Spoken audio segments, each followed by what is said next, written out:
All right, guys, we're back. We're going to do an oil change and check the fluids on a 2023 Ford Expedition Max. It's got the 3.5 liter twin turbo EcoBoost motor, rolling just over 40,000 miles with this car. We're going to go and change the oil. Calls for 5W20. I've always liked the Castrol motor oil product, so we're going to go with that. Got a CarQuest Premium air filter. The model number on that, or part number, is 83883. And then Ford Motorcraft oil filter, and the part number for that's going to be FL500S. And so while we're going to do this, we're going to go ahead and show you how to check the oil, drain the oil, replace it, put the new filter on. We're going to check some of the power steering fluid, windshield wiper fluid, and just some of the other things while we've got the hood up and while we've got the car off the ground a little bit. So let's get started and we'll jump right in. All right, so we've got the front of the car jacked up. We've actually jacked it up from the driver's side so that the oil will flow better to the oil side of this. Drain plug's on the passenger side, so it's gonna help it flow out and get more of the oil out of the oil pan. There is a cover that we're gonna have to remove to get to it, and I've just got a battery-powered air ratchet, the 8mm socket on it. And then to get the drain plug out, we've got a pair of channel locks. No, I'm just kidding. Dad, that's just for you to make you mad, for you to think that I actually use these. So we're gonna roll under the car. It's actually a 15mm. We're gonna use a box-in wrench for that, get that off, and then we'll jump back up top. We'll take the filler cap off so it'll flow a little bit better, and get the oil filter off and start replacing it from there. So let's go ahead and roll under here and get this first panel off the car.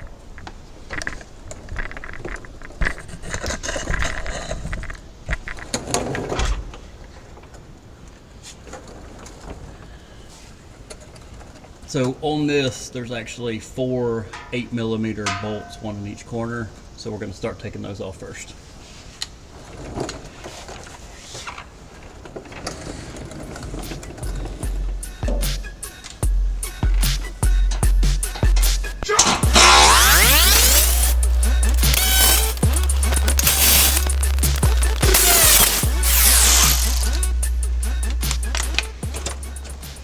We're going to go ahead and slide this to the rear of the car just to make sure we don't mess it up or spill anything on it. Use our box-in wrench to get the drain plug out.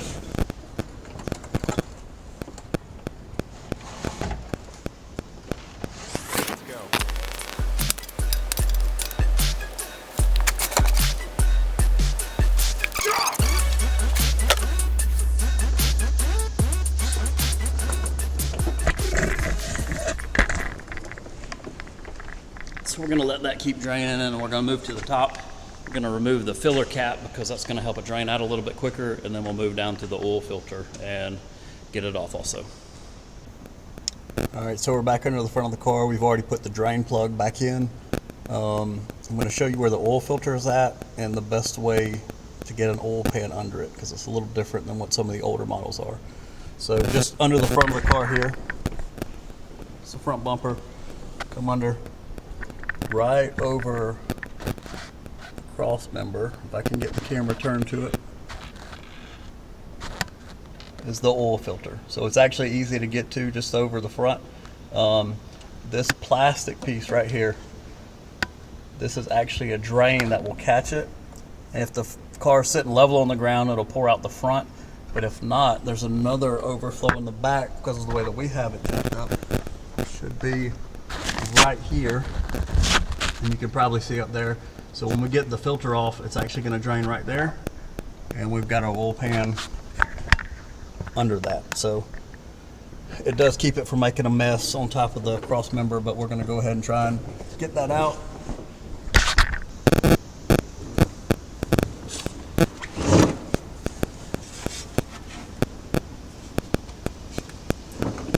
I can usually get these off without any type of wrench. So it's slowly coming.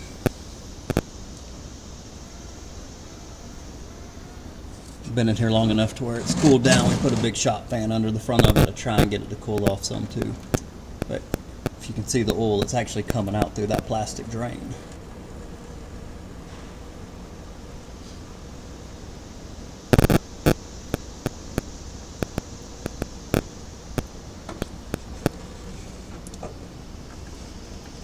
I like to take the drain plug out first because it makes less oil come out of that and gets most of it out. Taking the drain cap or the filler cap off the front is actually going to help it drain faster, so we've already done that also. After this finished draining, we'll go ahead and get the new filter back on it.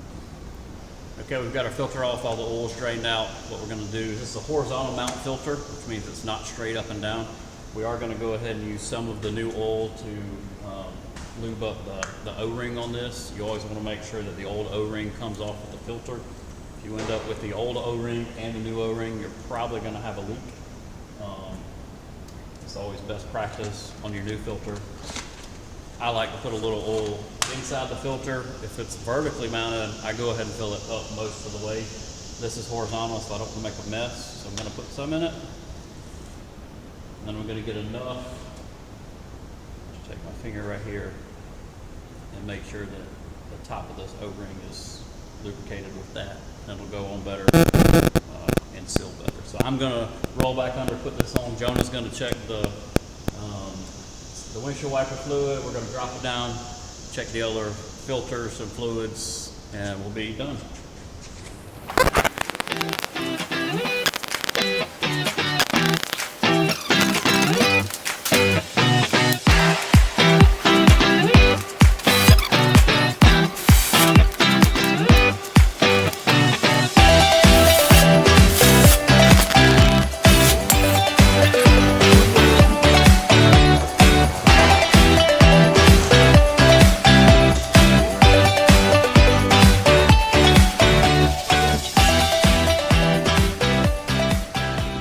So Jonah got the jack stand out of the way, got the jack down, sit back level.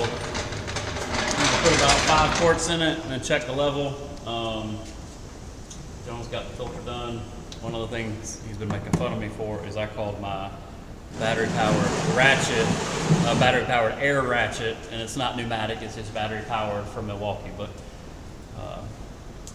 we don't work in the shop like this all day, every day, so the battery power tools usually get us by just fine. We've got pneumatic tools if we need them, but we don't rarely use them.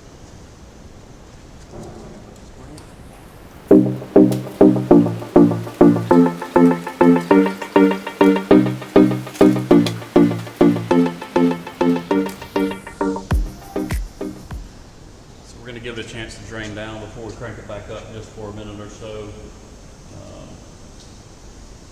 You can check some of the other fluids, brake fluid, power steering fluid. Jonah already did the windshield wiper fluid. We did an air filter. I've got it open while you're waiting. You can just kind of look over and make sure that you don't have any chewed wires. Where we're at, we have a bunch of field, so field mice can be bad. Just check it over while you got it up here, and make sure you don't have any problems that you can prevent before they get a lot worse.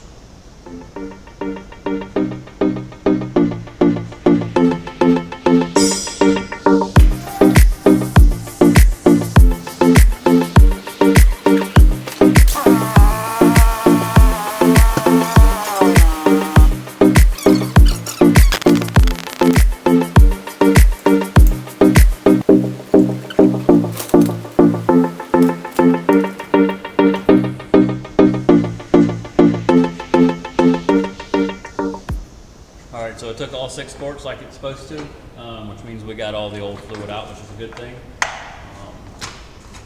Make sure the dipstick's seated back in all the way. Make sure your drain or your filler cap is back on. And then we're going to hop inside the car and show you how to reset the oil life. Okay, so now we're back in the car. If you get to the main menu, just scrolling on the steering wheel, you go to where it says vehicle information.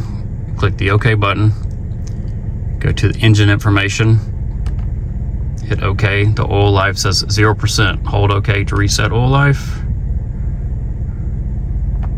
Oil life 100%. You're good to go. Your oil light won't come back on until it's time for another oil change.